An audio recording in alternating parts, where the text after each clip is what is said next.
Da se bodo referendumov zagotovo udeležili, je v bistvu odgovorilo 62% ljudi, torej se v bistvu lahko nadejamo dobre udeležbe na teh referendumih. Je pa res, da običajno sploh recimo iz naših izkušenj, tudi v preteklih letih, ko smo spraševali o nameravanju udeležbi na referendumu, je bil v bistvu ta pritrdilen odgovor dosti večji, kot je bil potem dejansko realizirana udeležba na referendumih.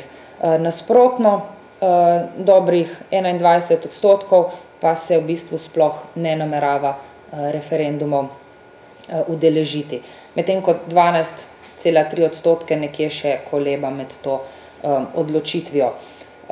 Se pravi, kar se tiče same pripravljenosti na udeležbo, v bistvu opazili smo, da so starejši bolj nekako angažirani oziroma se nameravajo udeležiti referenduma, nekako ta pripravljenost na udeležbo pa pada stopnjo izobrazbe. Po drugi strani, če pogledamo glede na kraj bivanja, se bodo referenduma v največji meri udeležili tisti, ki živijo v ruralnih področjih, se pravi tisti, ki živijo na vasi. In ob tem dodajamo še, da se ga referenduma nameravajo udeležiti nasprotniki sedanje vlade v nekoliko večji meri kot pa podporniki.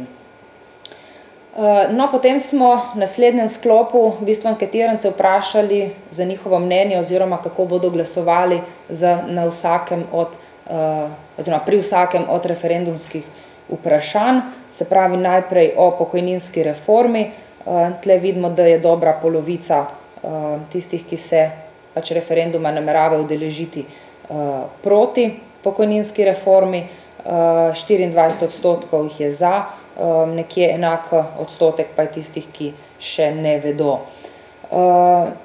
No, če pogledamo, kdo najbolj nasprotuje pokojninski reformi, so v bistvu spet nek zdravorazumski zaključek, recimo temu, največji nasprotniki, tisti, ki so nekje v srednji starostni skupini, se pravi od 35 do 54 let, ter nasprotniki sedanje vlade. Pa zanimivo, z višanjem izobrazbe in mesečnih dohodkov pa upada nasprotovanje pokojninski reformi.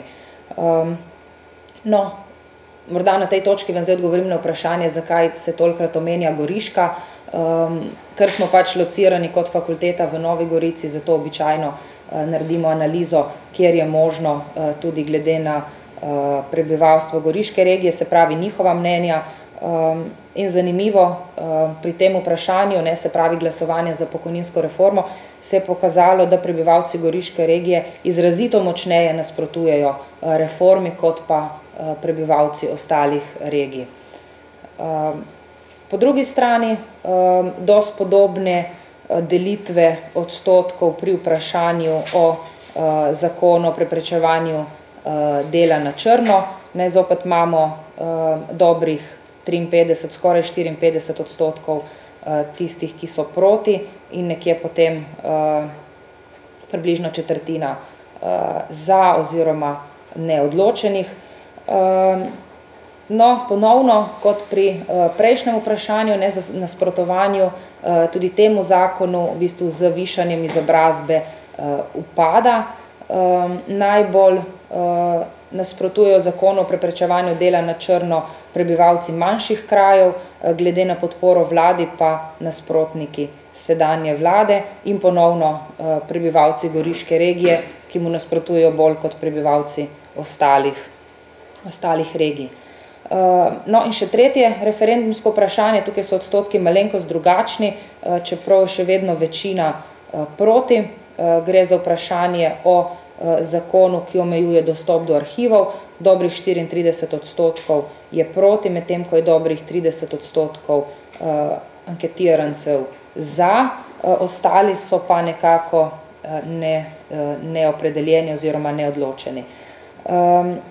No, zanimivo, glede na spol, zakonu, ki omejuje dostop do arhivov, nasprotujejo moški v večji meri kot ženske, glede na starost pa mu ponovno nasprotujejo v bistvu osebe v tej srednji starostni skupini, se pravi od 35 do 54 let, ter prebivalci manjših krajev in ruralnih področij. No, zdaj prehajamo v bistvu v sklop vprašanja o podpori strankam, se pravi na to že klasično vprašanje, katero stranko bi volili, če bi bile to nedeljo parlamentarne volitve. Mogoče iz tega grafa še vedno oziroma opaziti je veliko po eni strani neopredeljenost oziroma po drugi strani odgovor nobene, ne, se pravi ta izrazito mogoče recimo temu razočaranje nad sedanjo politiko, nad strankami. Kakorkoli v bistvu ti odstotki so zelo visoki, ne, če bi jih seštevali, dobra polovica v bistvu vprašanih nekako ne bi volila nobene od strank. Po drugi strani pa je v bistvu opaziti, da če bi bile to nedeljo parlamentarne volitve in če bi bili rezultati taki, kot so tukaj, bi v bistvu v parlament prišle samo dve stranki, se pravi SDS, ki ima dobrih 16% podpore, in SD, ki ima v bistvu nekje pol manj, se pravi dobrih 8%, vse ostale pa ne bi dosegle praga 4%, še najbližje bi bile SNS in Desus s 3,6%, v bistvu ostale, recimo LDS 2,6%, Slovenska ljudska stranka 1,3%, ter Nova Slovenija in Zares, kjer se v bistvu podpora giba tam okrog 1%. Zdaj, če pogledamo gibanje v bistvu na grafu, ne, se pravi, tle imamo zdaj graf od začetek, ne, tle na tem koncu aprila 2009, ko smo prvič začeli s slovenskim utripom in potem v bistvu skozi mesece, in nekako zanimivo pogledati v bistvu izrazit padec podpore v bistvu vsem strankam, ne, vse v bistvu ima, tudi SDS in SD, ki sta nekako najbolj priljubljeni, recimo temu tako, vidimo, da jim podpora v bistvu konstantno pada, mogoče SD-ju še v bistvu več kot SDS-u, ampak kot rečeno, ne, ta v bistvu padec nekako podpore je opazen skozi ti dve leti. Po drugi strani, ne, imamo potem Desus, to je ta temnozelena barva, kjer je v bistvu v oktobru oziroma konec lanskega leta dosegla recimo temu nek višek popularnosti, ampak potem podpora zopet sicer malo niha, ampak zopet zelo upada. Potem imamo še SNS, ki je tudi imela par svojih vrhuncev, ne, kot vidimo, ampak realna slika danes je pač taka, kot je. Vse ostale stranke pa so nekje v bistvu pri dnu te krivulje. Zdaj, če pogledamo še pobližje te rezultate, vidimo, da so stranki SDS nekoliko bolj naklonjeni moški, srednji starostni skupini, poklicno izobraženi, pač prebivalci manjših vasi, ruralnih območij in nasprotniki sedanje vlade. Zanimivo, dokaj podobna struktura podpore je tudi pri stranki SD, nekoliko bolj so ji naklonjeni moški, starejši od 55 let, se opravičujem, se pravi ta starejša starostna skupina, ne, medtem ko pri SDS je ta srednja starostna skupina, bolj izobraženi prebivalci, na eni strani tako vasi, kot tudi urbanih območij in v bistvu podporniki sedanje vlade. No, ko govorimo o podpornikih sedanje vlade, vidimo, da je teh po zadnjem vprašanju dobrih 20%, po drugi strani tistih, ki vlade ne podpirajo, skoraj 75%, se pravi skoraj 3/4 vprašanih. Če pogledamo gibanje podpore vladi, se pravi podpora vladi označena z zeleno barvo, in v bistvu tudi vidimo, da od aprila oziroma maja 2009 v bistvu ta podpora pada, pa čeprav se je v bistvu zdaj v zadnjem mesecu nekoliko dvignila, ne. Po drugi strani je pa v bistvu število neopredeljenih, recimo temu tako, dokaj konstantno in seveda narašča število tistih, ki vlade ne podpirajo. No, če pogledamo pobližje, kdo podpira sedanjo vlado oziroma kdo ji bolj nasprotuje, vidimo, da ji moški bolj nasprotujejo kot ženske, če pogledamo po spolu, najbolj pa ji nasprotujejo tisti, ki so poklicno izobraženi in tisti, ki imajo najnižje dohodke. No, v bistvu še zadnje vprašanje, oziroma zadnji dve vprašanji, če pustimo ob strani podporo strankam.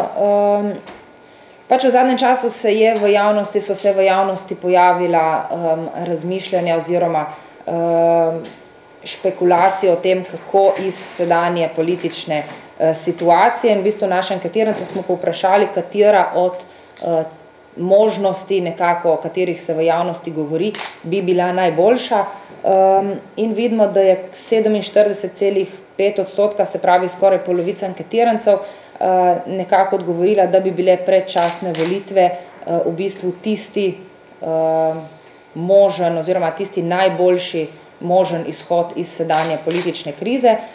Po drugi strani dobrih 22% meni, da naj sedanja vlada nadaljuje delo do rednih volitev, 15% jih je za ohranitev sedanje koalicije, vendar za zamenjavo predsednika vlade, ostali pa se v bistvu o teh treh možnostih niso izjasnili.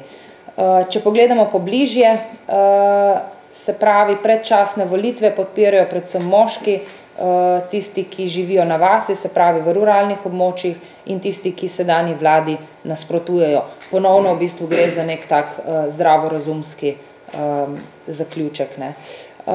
Sicer pa podpora predčasnim volitvam pada s starostjo, stopnjo izobrazbe in z višino mesečnega dohodka.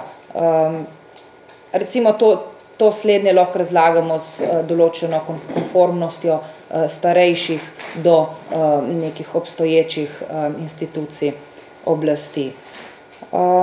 No, če gremo naprej, eden od predlogov, ki se je v javnosti v zadnjem času pojavil, je bil pač tudi predlog o imenovanju Maje Makovec Brenčič za predsednico vlade.